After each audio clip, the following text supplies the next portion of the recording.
So we're going to spend the rest of this day's lectures looking at phase transitions.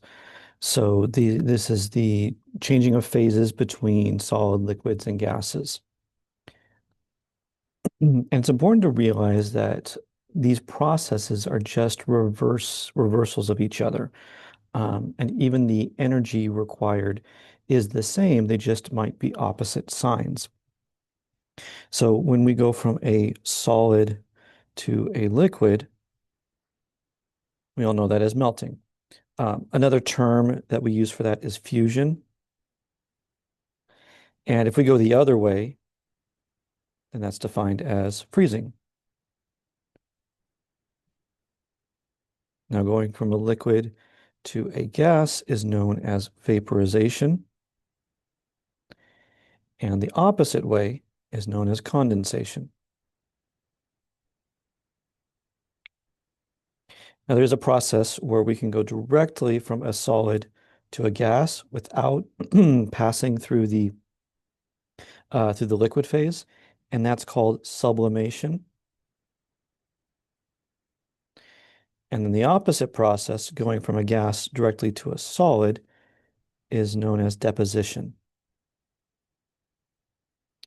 And as I said before, these are, going from a solid to a liquid or liquid to a solid are just purely reversals of each other. And as I said, like the energy values associated with that or the heat, the enthalpy associated with those processes are the same values, just opposite signs. And that's something that we'll dive a little bit deeper in the coming lectures. So let's talk about vaporization.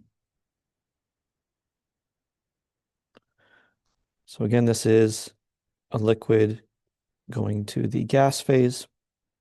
And I kind of want to start with an interesting example where let's pretend we have a glass of water and we just set it on the counter and we give it some time. And let's just say we keep the area at room temperature, so we're not going to heat it up. What happens? Give it enough time.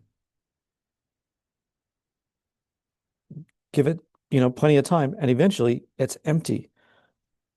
All the water has vaporized. So how can this happen if we're not heating it up, if we're not supplying energy? Don't we need heat in order to convert a liquid to a gas? And that's not necessarily true. It just takes a long time. So let's kind of go back to this energy diagram where at cold temperatures, this is our curve here.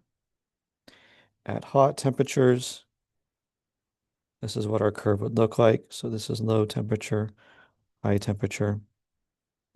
And let's say that, for example, this right here represents the minimum amount of kinetic energy needed to vaporize. So the compounds that are at low temperature, you'll see here, there is a small number of those compounds that have that sufficient amount of energy. Remember, kinetic energy, temperature is a measure of the average kinetic energy. So there are some molecules that have more and there's some that have less. And so for the water that is at room temperature, a few of these molecules of water have the right energy to vaporize. And as those leave, others kind of take its place. And eventually, all the molecules will have a sufficient amount of kinetic energy. And that's why if you leave a glass of water out at room temperature, it will all eventually vaporize. Now, the degree at which this occurs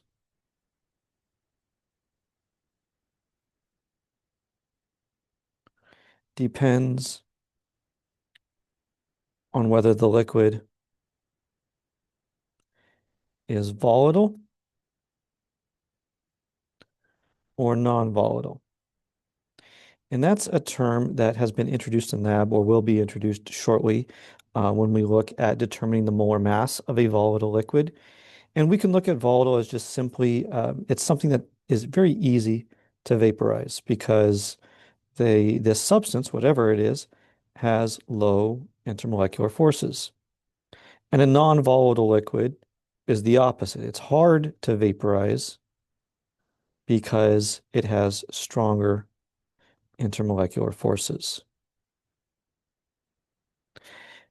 Now, we're going to examine this in the next video a little bit more in depth because here we've been dealing with water in an open container and having it all vaporized. But what happens when we put water and then put it in a sealed container? What's going on in that process? Are there still water molecules vaporizing, or what is happening in that case? And so we'll pick that up on the next video.